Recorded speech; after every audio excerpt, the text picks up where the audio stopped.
लोग पीछे के वीडियो में श्वेत फास्फोरस और लाल फास्फोरस के बारे में अच्छी तरह से पढ़ चुके हैं।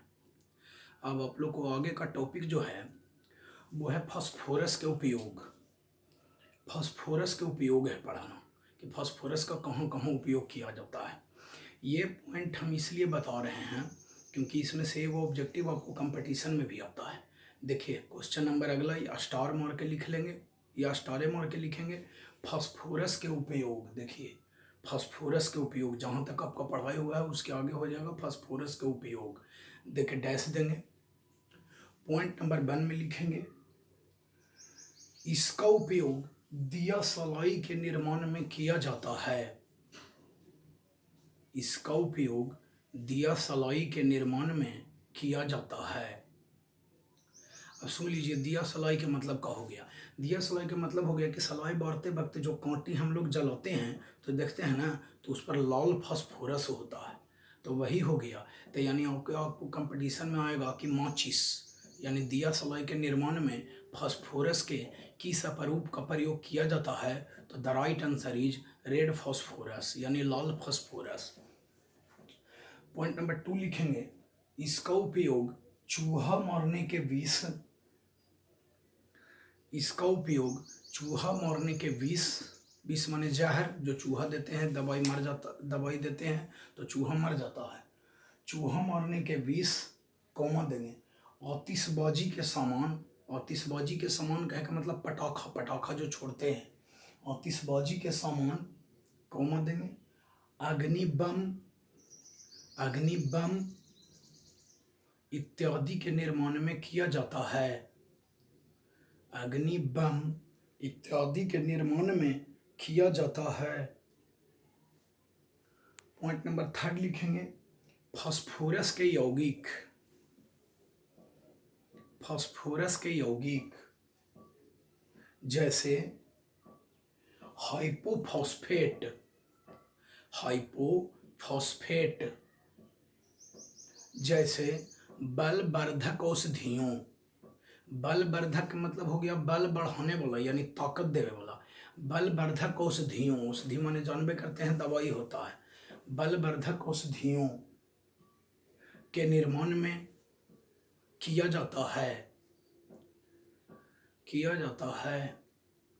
यह आपका हो गया फास्फोरस के उपयोग यानी 3 उपयोग। ऐसे और भी बहुत सारा उपयोग है लेकिन हम उपयोग इसलिए बता दिए फास्फोरस का बिकॉज पहला जो है आपको आता है, बता ही दिए कि पहला कंपटीटिव में होता है। कंपटीशन आप लोग देंगे इंटर के बाद तो उसमें निश्चित रूप से पूछा जाता है। अब हम लोग पढ़ेंगे आगे की ओर बढ़ते हुए कि प्रयोगशाला में फास्फीन गैस कैसे बनाया जाता है। प्रयोगशाला में फास्फीन गैस कैसे बनाया जाता है, याद रखिएगा बाबू, फास्फीन का सूत्र होता है PH3।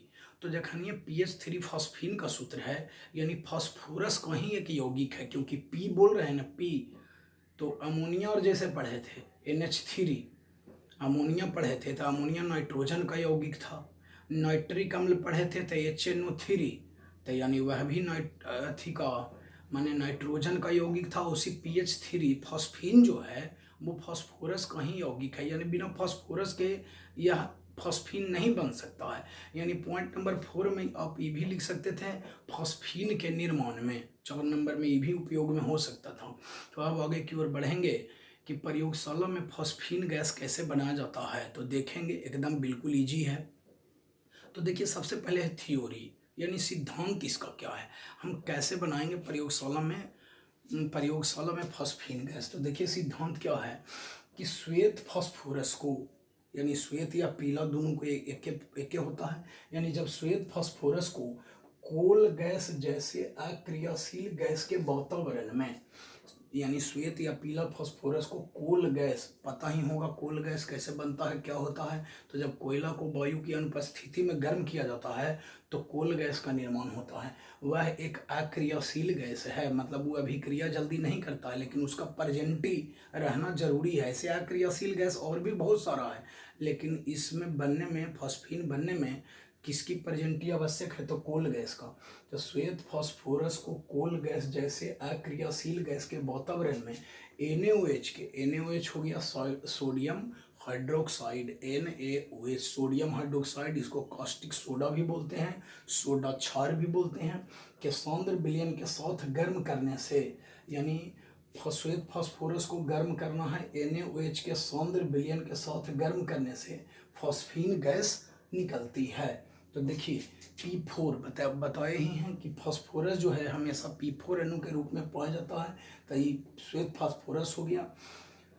और NaOH के सौंदर्य विलयन, तो यानी बैलेंस करने के लिए यहाँ 3 दे दिए, यानी 3NaOH हो गया। यहाँ पर सौंदर्य विलयन, इसलिए जल को लेंगे इसमें, तो प्लस 3H2O। अभिक्रिया करने के बाद इधर बनाया PH3, और यही जो PH3 होता है बाबू, वो किसका सूत्र है, तो ये फॉस्फीन का सूत्र होता है। देखिए गैस है जिसकी प्रकृति होती है हमेशा ऊपर उठने की, इसलिए तीर का चिन्ह ऊपर है, यानी PH3 3NaH2PO2, ये तो सोडियम हाइपोफॉस्फाइड का सूत्र है। खैर इससे हमें कोई मतलब नहीं है, कारण था प्रयोगशाला में फॉस्फीन गैस कैसे बना जाता है, तो मेन इसका नाम नीचे लिख दिए, बस कंप्लीट हो गया।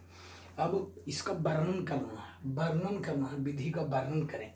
यानी देखिए वर्णन करने में क्या है कि यह स्टैंड है, देखिए ये एक ज्वालक है, यह देखिए गोल पेंदी वाला फ्लास्क है, इस फ्लास्क से 2 नली है, ये एक नली हो गया ऐसे, इस नली से कोल गैस डाली जाती है, और नीचे में जो है देखिए लिखा हुआ है, बूंदा बूंदा दिया हुआ है छोटा छोटा, तो ये श्वेत पी के टुकड़े हैं। श्वेत पी के टुकड़े का मतलब हो गया श्वेत फास्फोरस के टुकड़ा है, और इसके ऊपर जो ये जलीय विलयन है कोची का है, तो सौंदर्य NaOH का ही जलीय विलयन है। ये देखिए निकोस नली है, नोद है, इसमें जल भरा हुआ है, और ऊपर जो है गैस की बूंदे माने ज्वाला के रूप में ये बाहर, माने इसका प्रकृति होता है। आगे बता रहे हैं कि जब फॉस्फीन गैस निकलती है तो जल से जैसे ही वह बाहर निकलती है ना, तो धुआं के रूप में आग पकड़ लेता है। यही गैस जो है कौन है, तो फॉस्फीन है।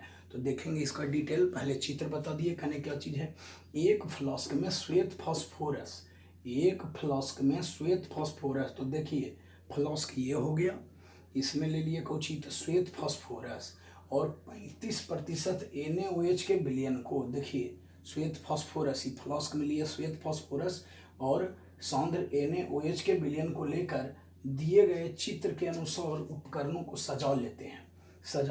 दिए गए चित्र के अनुसार उपकरणों को सजा लेते हैं, मतलब ये जो चित्र आप लोग देख रहे हैं इसी के जैसा उपकरणों को सजा लेते हैं। विस्फोट होने से रोकने के लिए, देखिए करा, विस्फोट होने से रोकने के लिए एक निकास नली से होकर फ्लास्क के अंदर कोल गैस प्रवाहित करते हैं। यानी सौंदर्य NaOH के विलयन की श्वेत फास्फोरस के टुकड़ा के साथ जब अभिक्रिया होती है ना, तो विस्फोट हो सकता है। तो विस्फोट होने से रोकने के लिए क्या करते हैं ना, कि वो निकास नली के द्वारा इसके अंदर कोल गैस प्रवाहित किया जाता है। काहे, ताकि सौंदर्य NaOH के विलयन और श्वेत फास्फोरस के टुकड़ा के बीच अभिक्रिया होने पर विस्फोट नहीं हो, क्योंकि ब्लास्ट कर जाएगा तो हो सकता है कि फ्लास्क भी उड़ जाए, इसके नज़दीक जो प्रयोगशाला में काम कर रहा है व्यक्ति उसको भी नुकसान पहुंचावे। तो यही लिए इसमें कोल गैस डाला जाता है, ताकि दोनों के बीच अभिक्रिया होने के बाद कोई विस्फोट ना हो।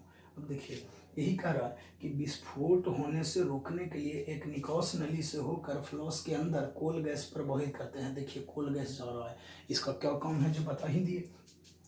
फ्लास्क को अब धीरे धीरे गर्म करते हैं। आप खुद देखिए यहाँ पर ज्वालक है, स्टोव ले सकते हैं, गैस ले सकते हैं छोटा वाला, मतलब उससे क्या करते हैं कि फ्लास्क को धीरे धीरे गर्म करते हैं। देखिए गर्म हो रहा है धीरे धीरे, तो अभिक्रिया के फलस्वरूप फॉस्फीन गैस निकलती है। यानी ये दोनों के बीच गर्म करने के बाद अभिक्रिया के फलस्वरूप कौन गैस निकलती है, तो फॉस्फीन गैस निकलती है, जो ई नली के द्वारा देखिए इधर गया निकलती है। पानी से हवा में आते ही गैस के प्रत्येक बुलबुले में आग लग जाती है। हमने पहले ही बताया कि देखिए पानी से ये जो फॉस्फीन गैस है, पानी से जैसे ही बाहर होता है ऊपरी वातावरण में, ऊपरी एटमॉस्फेयर में जब आता है, तो गैस के प्रत्येक बुलबुला में आग लग जाता है। यानी जितना गैस के बुलबुला होगा, बुलबुला जैसे पानी का बुलबुला रहता है, तो जैसे ही पानी से ऊपर जैसे ही फॉस्फीन गैस के बुलबुला आएगा तो उसमें क्या लग जाता है, तो आग लग जाता है, और एक धूम कुंडल बनकर ऊपर उठने लगता है, माने एक धुआं के रूप में। यानी अथी में कुछ कहता है पानी माने गैस के बुलबुला में जब आग लगेगा तो ऊपर की ओर जब उठता है तो एक धुआं के रूप में, गैस के धुआं के रूप में ऊपर की ओर उठने लगता है। तो इस वीडियो में आप लोगों ने क्या देखा, तो प्रयोगशाला में फॉस्फीन गैस कैसे बनाया जाता है। और फॉस्फीन जो है हम शुरू में ही बता दिए कि फास्फोरस का एक यौगिक है। ये अच्छे से उतार लेंगे, टंच भी कर लेंगे। अभी आपका इनऑर्गेनिक केमिस्ट्री चल रहा है, 2 चैप्टर जब हो जाएगा इसमें भी तो फिर से सब्जेक्ट चेंज होगा, घबराएंगे नहीं। क्वेश्चन नंबर नेक्स्ट लिखेंगे, VVI क्वेश्चन है यह, फॉस्फीन और अमोनिया में अंतर। VVI क्वेश्चन है, फॉस्फीन और अमोनिया में अंतर। देखिए डैश दीजिए, या क्वेश्चन करना था तो ऐसे लिखेंगे कि फॉस्फीन और अमोनिया में अंतर स्पष्ट करें, ऐसे भी लिख सकते थे। डैश दीजिए, लिखेंगे फॉस्फीन और अमोनिया में निम्नलिखित अंतर है। फॉस्फीन और अमोनिया में निम्नलिखित अंतर है।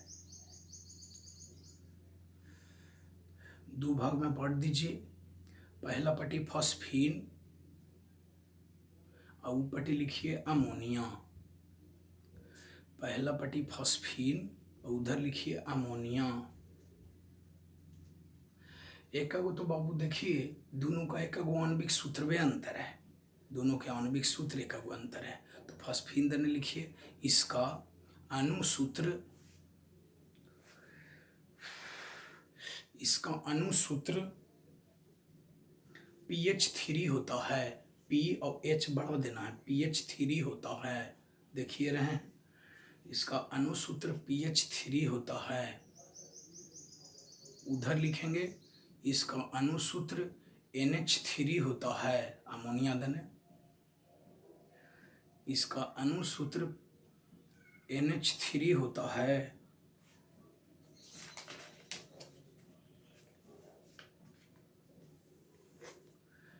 यह उधर फॉस्फीन देने लिखिए, यह रंगहीन, यह रंगहीन और खराब गंध वाली, खराब गंध वाली, अब ब्रैकेट में लिख दीजिए सड़ी हुई मछली,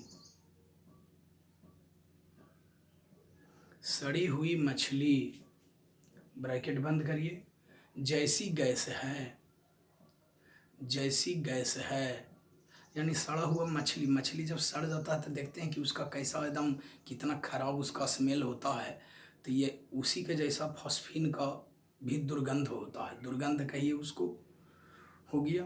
फिर से बोल देते हैं, यह रंगहीन और खराब गंधयुक्त यानी सड़ी हुई मछली की तरह गैस है। उधर लिखेंगे यह अमोनिया धन, यह रंगहीन तथा, यह रंगहीन तथा तीव्र गंध वाली गैस है, तीव्र गंध वाली गैस है।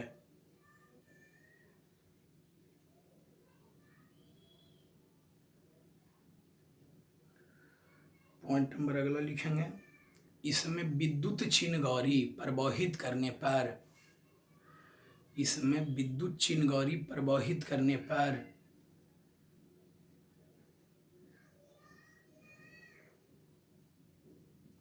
यह P और H2 में, P माने फास्फोरस, H2 माने हाइड्रोजन, H3 नहीं लिखना है, P तथा H2 में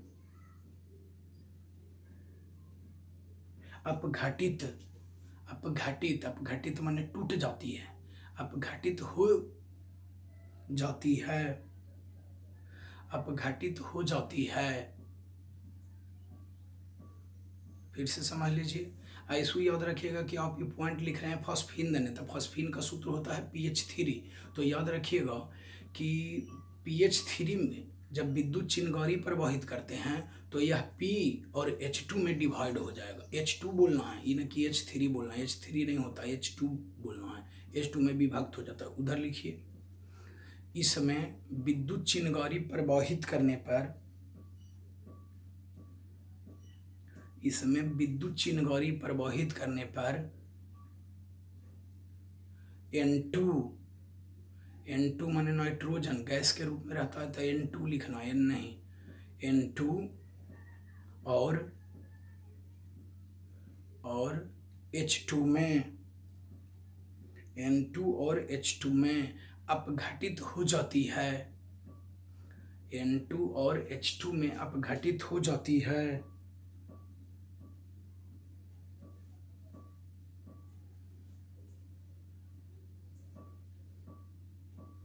पॉइंट नंबर अगला लिखेंगे, फॉस्फेन इसका जलीय विलयन उदासीन होता है, इसका जलीय विलयन उदासीन होता है, मतलब न्यूट्रल, उदासीन होता है। तो आप खुद भी समझ सकते हो कि जखन ये इसका जलीय विलयन उदासीन हो गया तो लिटमस पत्र यानी लाल लिटमस पत्र डालें चाहे नीला लिटमस पत्र के पर अथी करावेंगे, इसमें डाला जाए अगर फॉस्फीन में, तो जखन ये उदासीन विलयन है तो दोनों प्रकार के लिटमस पत्र पर इसका कोनो प्रभाव नहीं पड़ता है। उधर लिखेंगे, इसका जलीय विलयन क्षारीय होता है, इसका जलीय विलयन क्षारीय होता है। अब आप खुद बताइए कि अमोनिया का जलीय विलयन होता है क्षारीय, तो आप जानते ही हो, क्लास 10th में भी पढ़े हैं कि क्षारीय विलयन क्या करता है कि लाल लिटमस पत्र को नीला कर देता है। तो यही बात है, खाली इतने याद रखिएगा कि अमोनिया का जो जलीय विलयन होता है वह कैसा होता है, तो क्षारीय होता है। चलिए पॉइंट नंबर नेक्स्ट लिखेंगे, यह विषैली होती है, फॉस्फिन यह विषैली होती है। उधर लिखेंगे, यह विषैली नहीं होती है, यह विषैली नहीं होती है।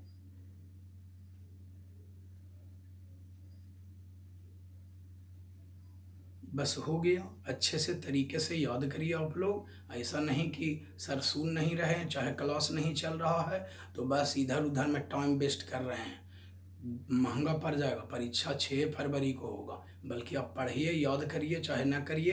अब बार बार बता रहे हैं कि अबरी तो चीटिंग चलेगा नहीं, क्योंकि इलेक्शन है, इलेक्शन तो सितंबर अक्टूबर में हो जाएगा, परीक्षा है फरवरी में।